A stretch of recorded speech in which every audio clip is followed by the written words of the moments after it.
Hi! When you're reselling Nomadesk to your business customers, you'll encounter many different use cases. Nomadesk is extremely easy to use. It's a drag and drop simple cloud file sharing solution, yet it can and needs to be configured in many ways. Nomadesk can be tailored to your client's business, allowing for a perfect implementation, resulting in great user happiness and satisfied customers. Let's take a first example. After a quick assessment, you've come to the conclusion that your customer needs 4 Nomadesk Vaults because they are used to it on their traditional environment. 1 for administration, 1 for sales, 1 for marketing, 1 product development. Here's how you could create those. Log in to mynomadesk.com and here you can create the vaults. As you can see, I've already created the 3 first vaults. Now just click Create Vault and I will add the Product Development Vault. A vault name should always be a unique name. This is because once the vault is created, you can start sending emails to this folder. Let's have a look. So I just created this vault and I will now go to Properties. So you can see the email address here and you can just start sending documents to this email address. So what you could do to get unique vault names is start your vaults with a company prefix as in our example here. You could allow anyone to send documents to this vault just by going to users and permissions and then check this option here. Anyone can email files to this vault and just click Save. Once vaults are created, you can start assigning user rights. We will do this now for the sales vault and give access to Philip, Nico and Nele. Just click Invite Guest, then enter an email address and set the permissions. Now let's have a look at the most important options. As you can see, you're also able to change the permissions at any time. Just go to Users and Permissions and set the options here and then click Save. So read only, this would mean that your guest is only able to access data. He is not able to add or change documents. Then allow invite will mean that he can also invite guests to this vault. Allow folder link makes it possible to create links to a folder in this vault. And then of course the allow email to folder option, which we've already discussed earlier in this video. Now, in case Philip, Nico and Nele do not have a Nomadesk license yet, you may have to assign a license to them.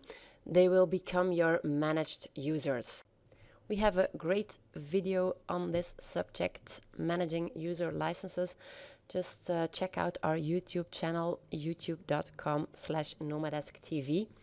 If you don't assign a license to them, they will be external users. That means that they'll have to purchase a license themselves, or the vault will just become available to them if they already have a license. Now in this example, Philip, Nele and Nico are already in my managed users group. You can see that here. Now imagine Philip now installs the Nomadesk client software. He has access to all of the 4 vaults we just created.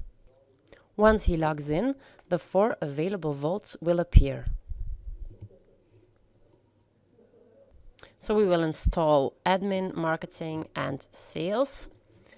And these 3 vaults will be now available in Windows Explorer of the computer where Philip just installed the Nomadesk client software. As soon as he drags and drops a file onto a vault, it will trigger the synchronization engine, sync it up to the cloud, and then push it to all the other devices of Philip where the vault is installed and to all the other devices of other users, such as Nele and Nico, where the vault is installed. And only in case they have access to that particular vault. As you see, we didn't install all the vaults. One of the reason that people don't install every vault local could be that they don't have enough local disk space, or more likely they don't really need that vault on this specific computer, and the customer is happy with using the online web interface if he needs to access the files on the vault that is not locally cached. Now, what happens if you remove a vault from a client dashboard? I will show you when we remove this vault corp admin. So you just click here and then choose remove. Then as you can see, you will get this notification that your vault is just and only removed from your computer, so definitely not from our servers. So now let's click remove vault. So your files are not gone, not at all. The vault is simply not available anymore through Windows Explorer or the Mac Finder, of course. It will be still available on the other devices where you have the vault installed, and it will always be available in our cloud through mynomadesk.com or your mobile devices.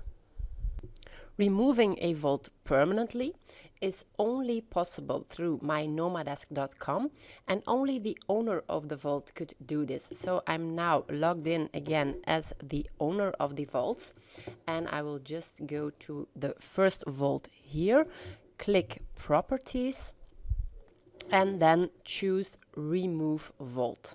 So are you sure? Yes, I am. Now beware, if this happened unintentionally, just contact immediately. I really hope we made it clear that knowing what your customer needs is really important for a perfect implementation and a tailored configuration based on what your customer wants and needs. Please contact us if you have more questions, and in part 2 of this video we'll show you how to configure folder level access and how that is locally cached. Bye!